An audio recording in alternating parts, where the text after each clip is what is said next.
ये कार्यक्रम कोई राजनीतिक कार्यक्रम नहीं है, इसलिए हमने इसमें किसी भी राजनेता को आमंत्रित नहीं किया और राजनीति से इस आंदोलन का बहुत दूर तक कोई संबंध नहीं है। यह कार्यक्रम हम ग्रामीण भाइयों की समस्या का समाधान करने के लिए अपेक्षाएं हैं और मुझे ऐसा लग रहा है कि निश्चित रूप से कार्यकारी अधिकारी हमारी समस्याओं को सुनेंगे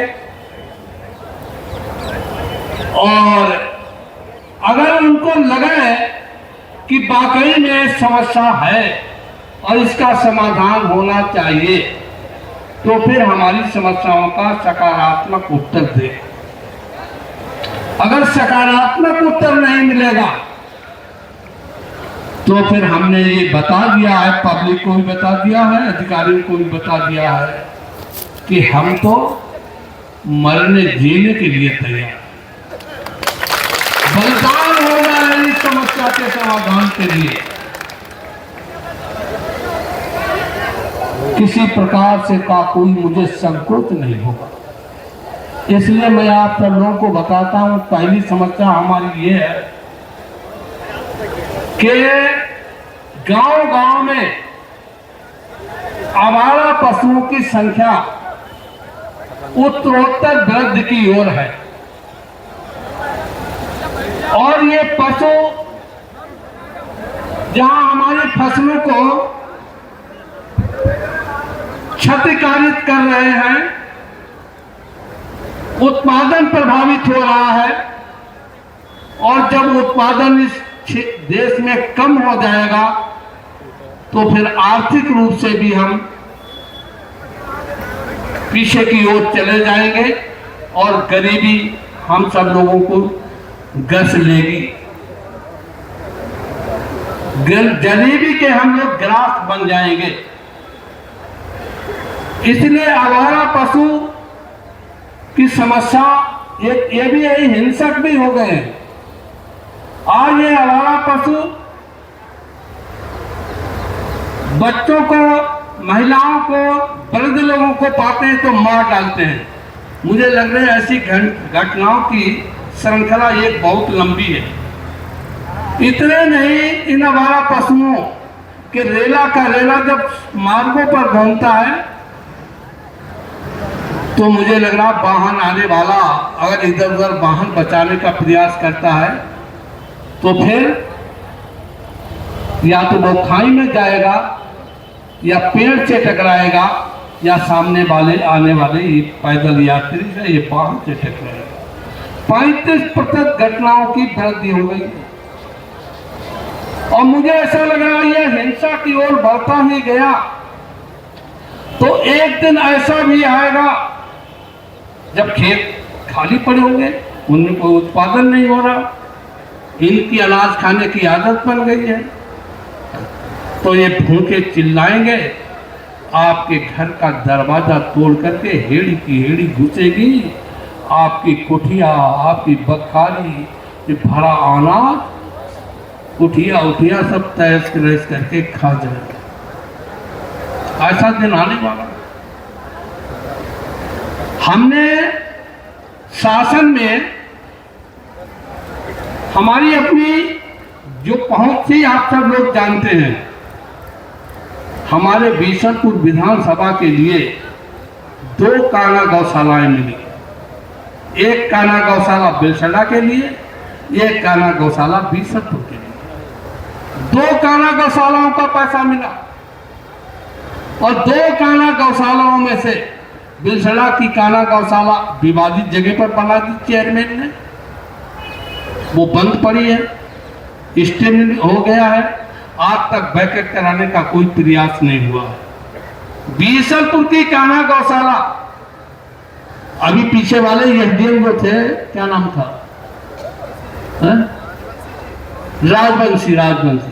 राजवंशी से हमने कहा जमीन उपलब्ध करा दो। उस बेचारे ने एक जमीन थी इस नगर पालिका परिषद में 2 नंबर थे और दोनों नंबरों में ऑर्डर कर दिया, गांव सभा नगर पालिका में निहित कर दी, लेकिन आज तक कान्हा गौशाला बीसलपुर की बनना शुरू नहीं हुई, जबकि जमीन उपलब्ध है। नगर पालिका में जो हो रहा है, दुकानें बिला वजह में, न किसी को खाली कराने का अधिकार है, लेकिन पहले वाले जो एडीएम थे उन्होंने नायब तहसीलदार को भेज दिया। नायब तहसीलदार ने खड़े होकर दुकानें गिरवा दी, तो वसूली को प्रोत्साहन मिल गया, अब उसकी आज में भारी वसूली हो गई। तो इस तरीके से ये कान्हा गौशालाएं न बनी बहुत दुर्भाग्यपूर्ण है। एक बात मेरा सुझाव और है, जैसे ये मंडी स्थल हमारे बीसलपुर का है, ठीक इसी प्रकार से उप मंडी स्थल बिलसड़ा में बना हुआ है और इतना भारी क्षेत्रफल में बना हुआ है कि मुझे लग रहा कि बीसलपुर विधानसभा की आधे ये गौवंशी पशु उसमें रखे जा सकते हैं, इतना भारी बना हुआ है। और आज उसमें आप जाएं गौशाला में, उसमें क्या नाम उपमंडी स्तर पर, उसमें कम से कम आपके सर के ऊपर ऊंची ऊंची घास चढ़ी है पूरे, यही सिद्ध है। उसमें केवल पानी की व्यवस्था हो जाए, सारे गौपश ये रखे जा सकते हैं। निरर्थक भवन खड़ा हुआ, कल ढह जाए तो निरर्थक खड़ा रहता है, वो ढह जाएगा। तो इस एक समस्या के बारे में मैंने आपको जानकारी दे दी है, ठीक है, इसे नोट कर लिया होगा आप लोगों ने। दूसरी समस्या, अगर हम लोग कुछ खेतों पर टाट बना करके रात भर जागते हैं, जरा चूक हो जाती तो खेत साफ हो जाता है, थोड़ा बहुत अगर गन्ना बच जाता है तो लाके हमने अपने घर में रख छोड़ा। बंदर राजा आए, घर में रखा हुआ भी सब विनाश कर दिया। तो बताओ, ये आप हमारा देश का नागरिक बाहर पशु लूटे ले जा रहे, लुटेरे, और घर में बंदर लुटेरे, तो लुटेरों का राज हो गया। ये लुटेरों का राज कैसे खत्म होगा? नहीं खत्म होगा तो आदमी गरीब हो जाएगा और ये आदमी भी लुटेरा बन जाएगा। क्या होगा बताओ?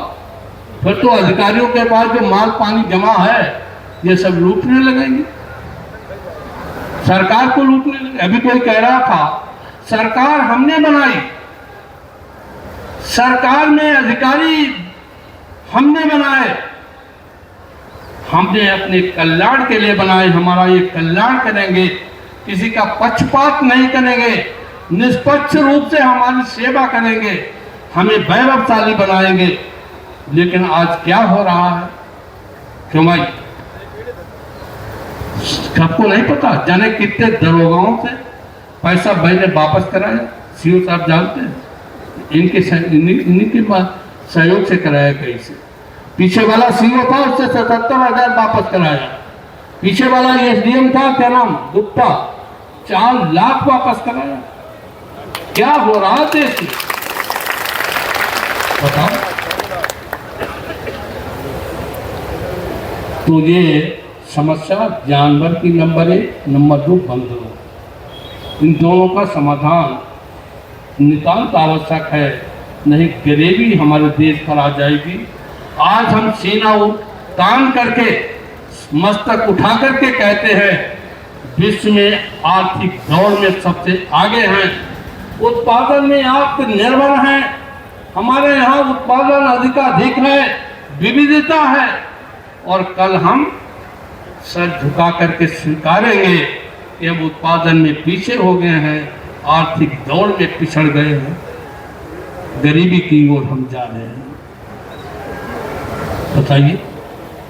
तीसरी समस्या, ये धारा 67 इस राजस्व संहिता 2006 है, इसकी धारा 67, जैसा कि एसडीएम ने मुझे बताया था कि 276 लोगों के खिलाफ नोटिस जारी किया गया है। उन सबके खिलाफ एक तरफा अर्थदंड आरोपित कर दिया गया है और उसकी वसूली बहुत तेजी से हो रही है। जब भी लोग कह रहे थे, जबकि चीनी मिल पर हमारा पैसा चीनी मिल पर है, हम तगाला नहीं कर सकते, हम नोटिस नहीं दे सकते, हम हवालात बंद नहीं कर सकते हैं। अगर शासन प्रशासन चाहे तो देखो, सुब्रत राय बंद हुआ जेल में, भुगतान किया सबका।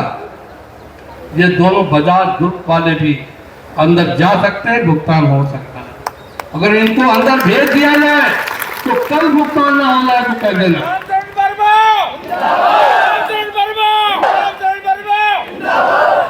अभी हम लोगों ने डीसो साहब और सारे चीनी मिलों को हमने बुलाया था, चीनी मिल में है याद आपको, और उसमें ये चीनी मिल वाले सब आए थे और हमसे आश्वस्त किया था हमें इसका भुगतान शीघ्र कर देंगे। लेकिन मुझे लग रहा अभी भुगतान करने की कोई इनकी कार्यवाही प्रतीत नहीं हो रही है। तो 31 दिसंबर का इन्होंने वादा किया था और मैं समझ गया 31 दिसंबर का वादा इसलिए किया था कि हमारी नवंबर में चीनी मिल चला दो तो दिसंबर में भुगतान करेंगे, चीनी मिल चल जाए, ये उनका धोखा था। लेकिन प्रशासन चाहे तो कल भुगतान हो सकता है ना। तो इस तरीके से तीसरी धारा 67 वाली बताई है। ये 67 या डीएम ने मुझे कहा था 276 के खिलाफ कार्रवाई की गई है।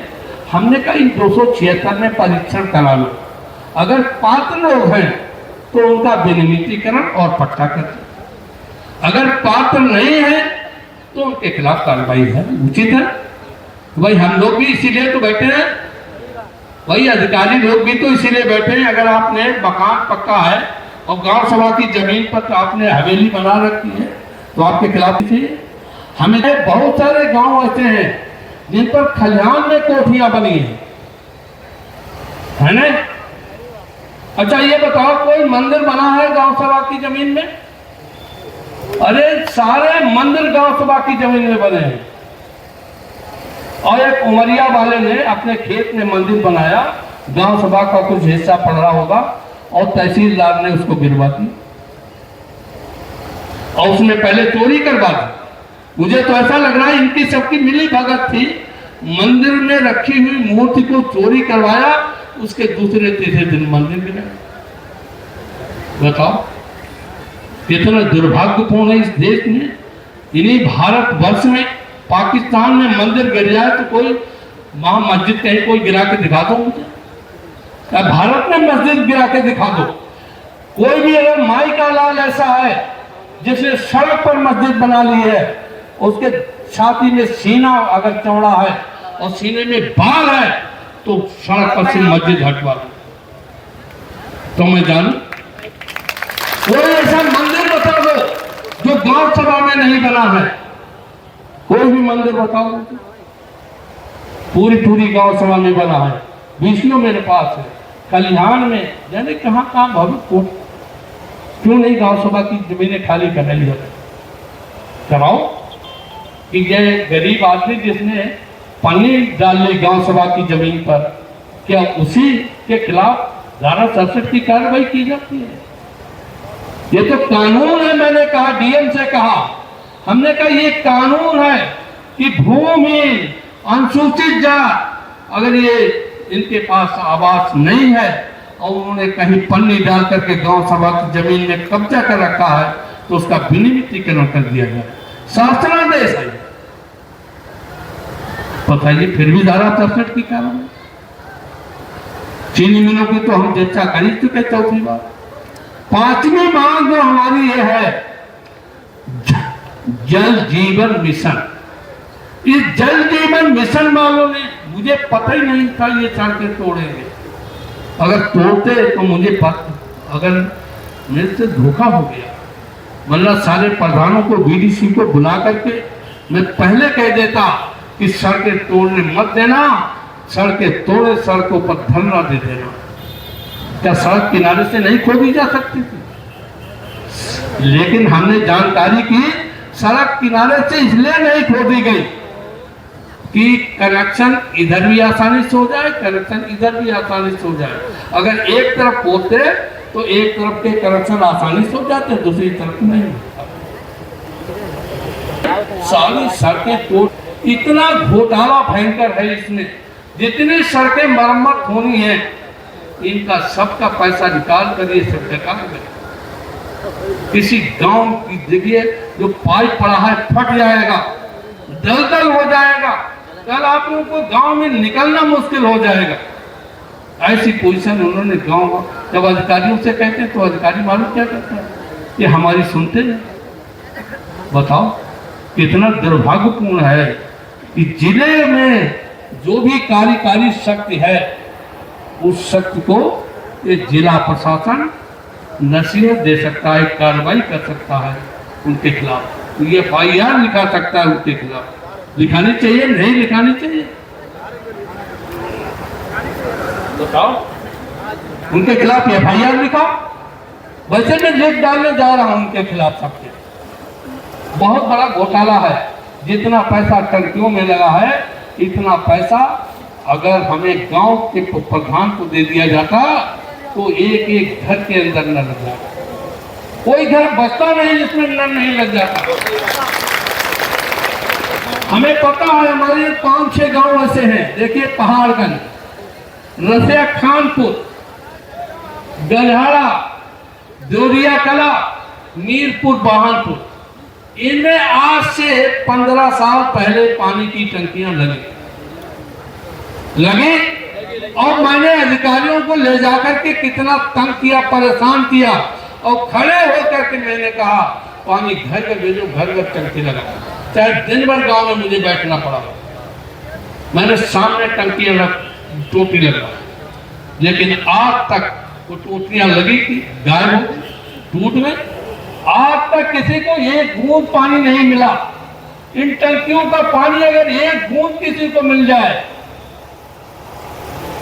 तो मैं उसी दिन बीसलपुर छोड़ के बाहर चला जाऊंगा, बीसलपुर छोड़ दूंगा।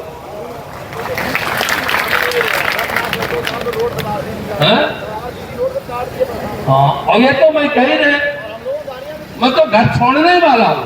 हमने बाबा जी से पूछा, बताओ बाबा कैसे बना जाता है? अब कोई मंत्र बताने वाला नहीं बाबा, हमें मंत्र बता दो, मैं घोड़ छोड़ के चला जाऊं। अगर घर छोड़ के नहीं जाऊंगा तो फिर बहुत परेशानी होगी। इसलिए अभी तो ये आंदोलन बीसलपुर का हो रहा है। कल आंदोलन होगा बरखेड़ा, पीलीभीत, पूरनपुर, तीनों को मिलाकर के पीलीभीत, ठीक है ना? उसकी भी तारीख की घोषणा करने वाला हूं। और उसके बाद फिर यहीं तक नहीं सीमित रहूंगा, बरेली, शाहजहांपुर, बदायूं और इस मंडल में ही नहीं, मैं पूरे प्रदेश में भ्रमण करके ये आवारा पशुओं की समस्या का समाधान के लिए संघर्ष करने वाला लड़ाई है। ये बात अलग है कि हमारा स्वास्थ्य खराब है, मैं किसी भी समय मर सकता हूँ, लेकिन मैं आप लोगों को बताया जाता हूँ मैं मर भी जाऊं तो मैं तो एक ही रामचरण वर्मा है, आप सब के सब रामचरण वर्मा बन जाए और ये हमारा पशुओं की समस्या का समाधान कर लेना है ना, वरना सब लोगों के घर गरीबी आ जाएगी, है ना? सब लोग दीन बन जाओगे, सब लोग दुखी बन जाओगे।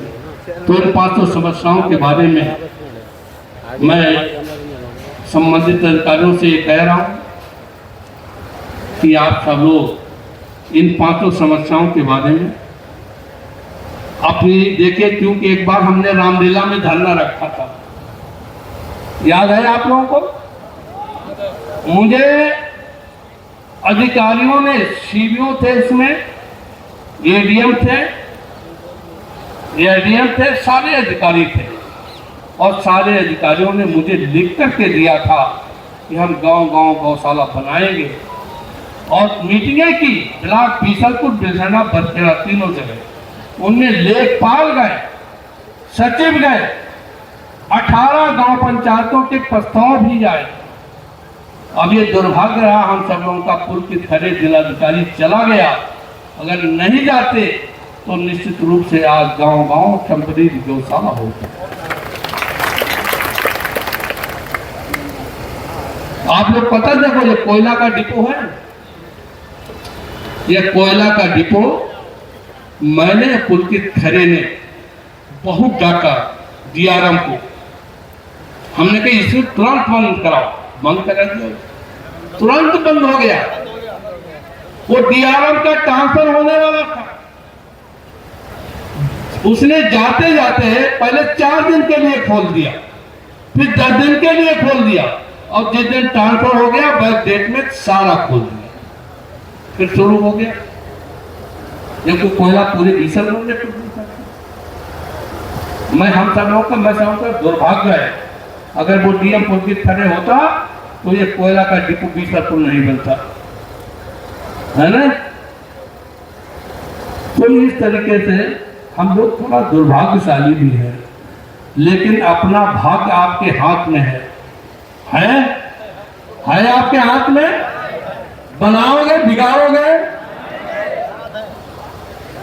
सौगंध खाते हो ईश्वर की सौगंध खाओ हाथ उठा करके कि भाग्य अपना बनाऊंगा। अब मैं ये बात इसलिए कही मैंने कि पहले भी अधिकारी आश्वस्त कर चुके हैं, आप लोगों की क्षमता और दक्षता में अगर ये 5 बातें पूरी करना हो तो बताओ। है माइक करो, सही करो, ध्यान करो ना, तुम्हारा चलो ना चलो। यहाँ पर दूर दराज से आए हुए ग्रामीण बंधुओं को सभी को मेरा नमस्कार। जैसा कि अभी प्रश्न उठाया गया कि अधिकारी सक्षम है या नहीं है, मैं ये आश्वस्त करना चाहता हूँ कि हमारी पूरी टीम इस मामले में सक्षम है।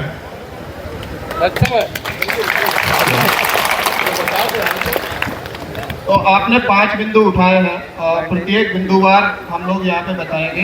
जैसे कि मेरे साथ में डीसीओ साहब भी आए हुए हैं, मैं खुद एसडीएम बीसलपुर यहाँ पे हूँ, एडीएम सर भी थोड़ी देर में यहाँ पे आ रहे हैं, और चीनी मिल से हमारे यहाँ आए हुए हैं, जल जीवन मिशन के एई भी हमारे यहाँ पे आए हुए हैं।